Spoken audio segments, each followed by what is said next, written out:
I never planned to keep my success a secret. Life just worked out that way. Growing up in Singapore, my parents taught me the value of hard work and education. Emily, knowledge is the one thing nobody can take from you, my father would say as he drove his taxi late into the night to fund my studies. My mother worked 2 jobs, and together they made sure I had everything I needed to excel. Their sacrifice paid off. I graduated top of my class in finance and landed a position at one of Asia's largest banks. By 28, I was the youngest division head in the bank's history, managing over $50 billion in corporate loans. But few knew this side of me. I met James at my friend's small cafe where I loved to work on weekends, helping out just to stay grounded. He walked in one rainy morning, ordered a latte, and smiled when I drew a little heart in the foam. "This is the best coffee I've had in months," he said, his eyes crinkling at the corners.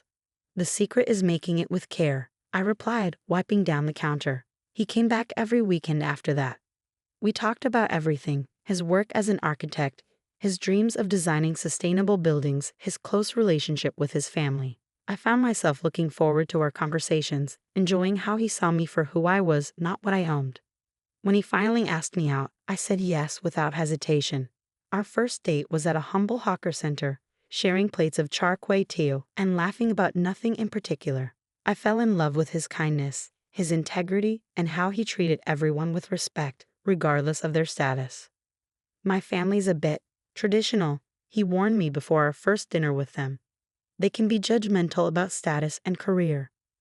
"Don't worry," I assured him, "I can handle it." I wasn't prepared for Richard Chen, James's father. A self-made real estate tycoon, he dominated every room he entered. His wife, Helen, was equally intimidating in her designer clothes and perfectly coiffed hair.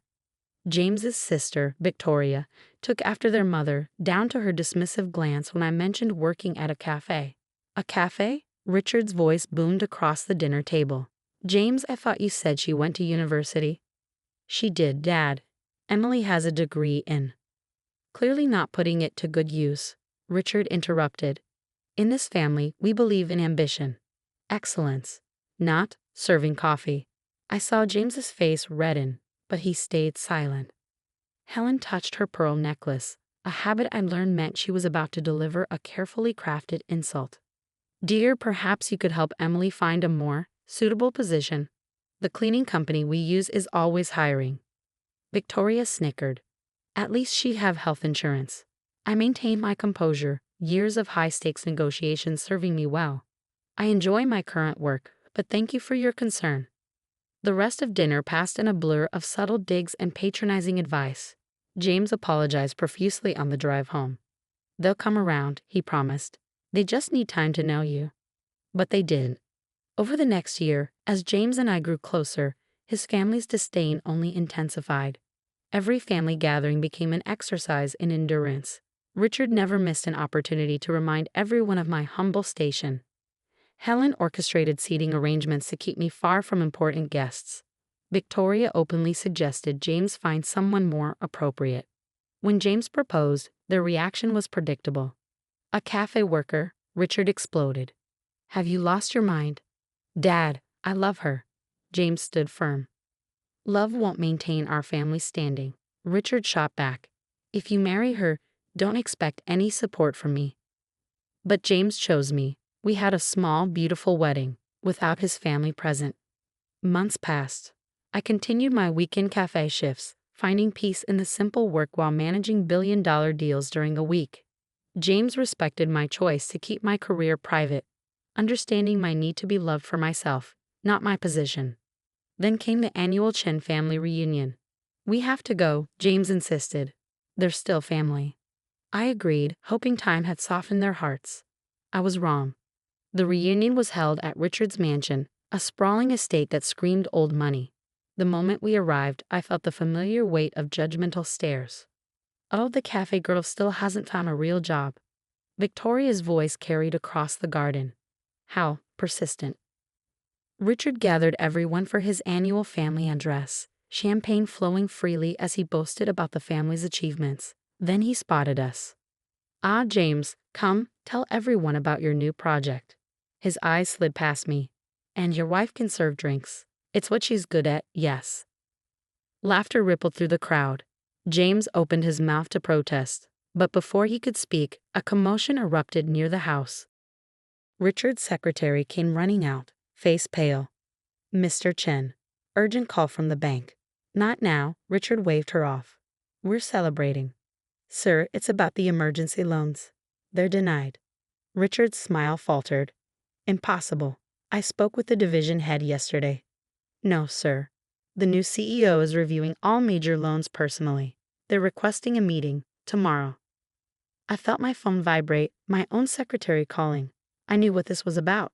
Richard's company had been flagged for suspicious accounting, and as CEO of the corporate banking division, I had ordered a complete audit. The timing couldn't have been more perfect. "Excuse me," I said quietly, stepping away from the crowd to take my call. "Ma'am," my secretary whispered, "Chen Development's financials are worse than we thought. The audit shows systematic misrepresentation of assets." "Send me the files," I replied. "I'll review them tonight." When I returned, Richard was in full crisis mode.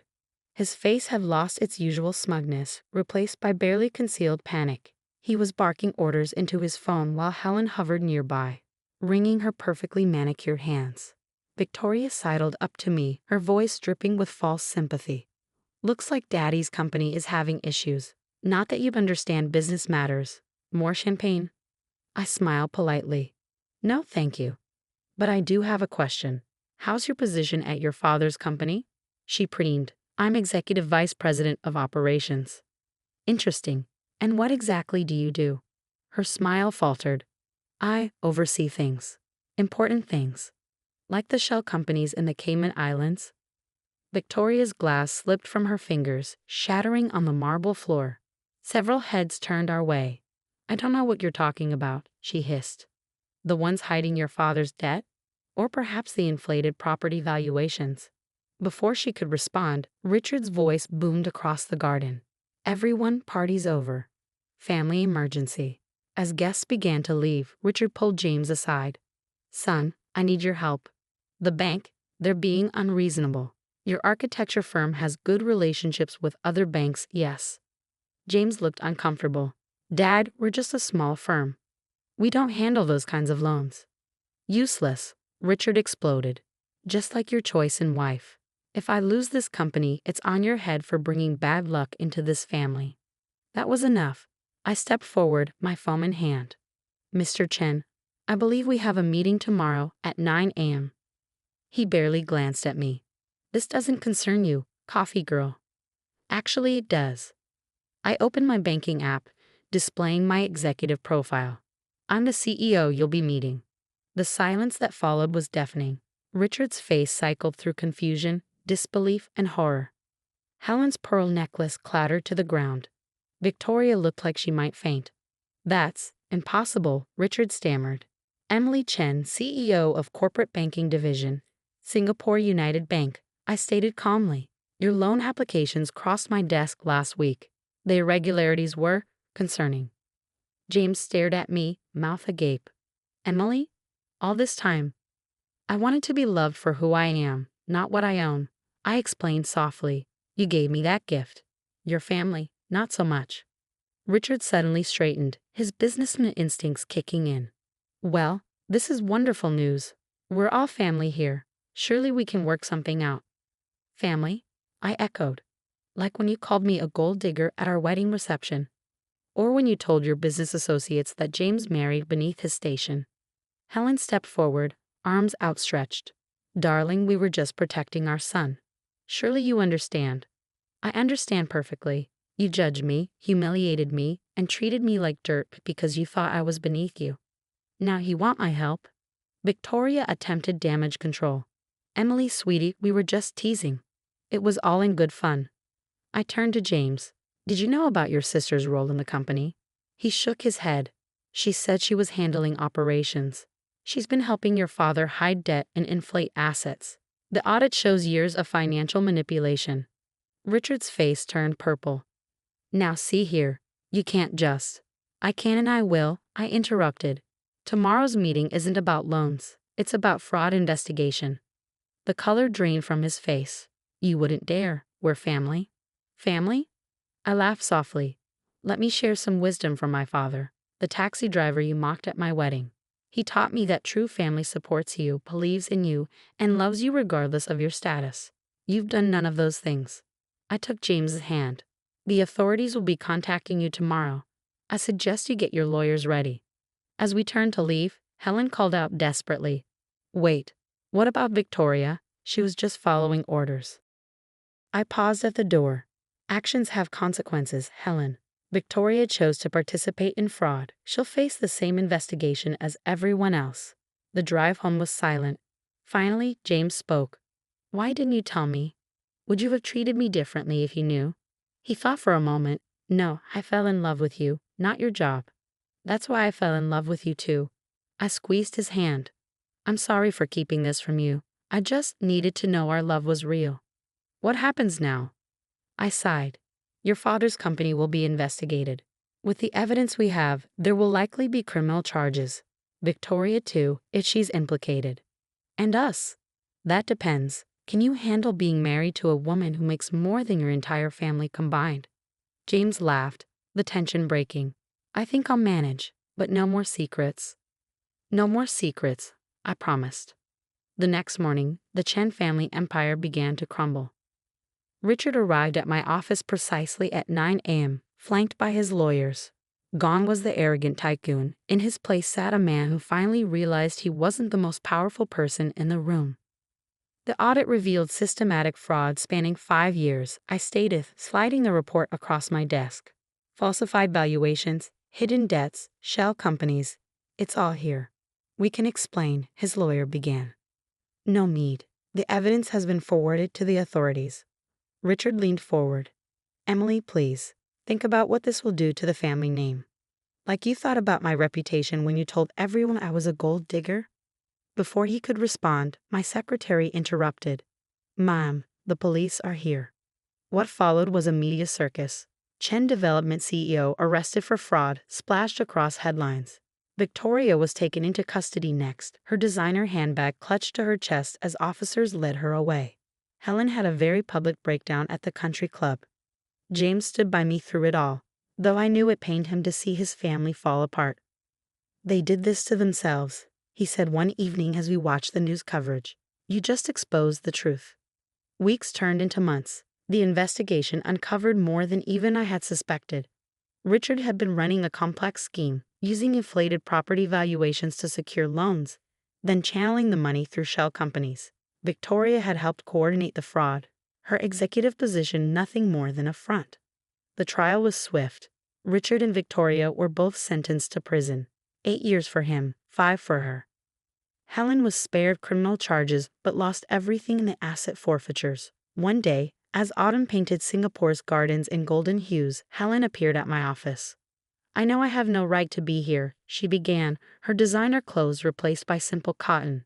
"But I need to say something." I gestured for her to continue. "I was wrong about you. So terribly wrong." Tears filled her eyes. "We judged you because we thought wealth and status were everything. Now I'm alone, living in a small apartment, working as a sales clerk, and I finally understand." "Understand what?" "That character matters more than cash. You were kind to us even when we were cruel. You could have destroyed us completely, but you let the law take its course.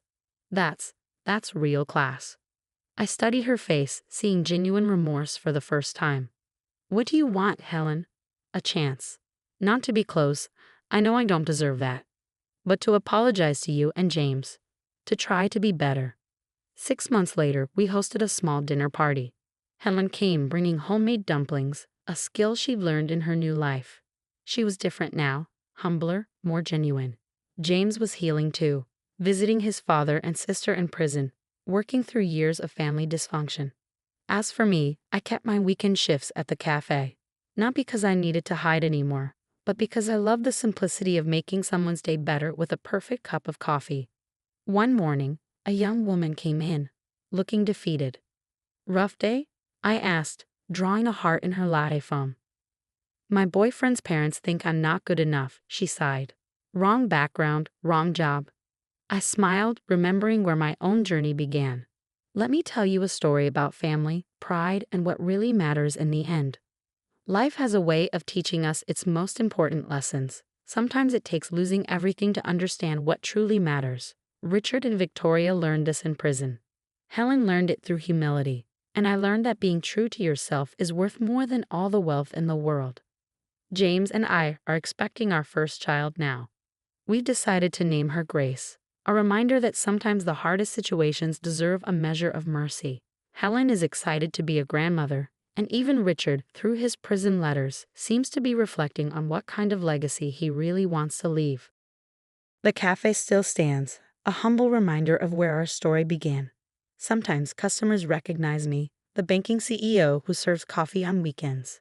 They often ask why I still do it. My answer is simple. Every cup of coffee is a chance to make someone's day better, and at the end of our lives, isn't that what matters most? They usually smile, understanding or not. But I know my truth. Success isn't about power or revenge or even proving others wrong. It's about staying true to yourself, showing kindness even when it's not deserved, and remembering that everyone, even those who hurt us, deserves a chance at redemption. As I write this, I'm sitting in the cafe, watching the sunrise paint the city in shades of hope.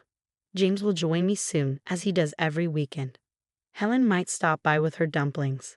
Life isn't perfect, but it's real and rich with lessons learned. And sometimes, when I'm making coffee or reviewing billion-dollar deals, I think about my father's words. Knowledge is the one thing nobody can take from you. He was right, but he missed something important: integrity, compassion, and the courage to be yourself. Those are things nobody can take either.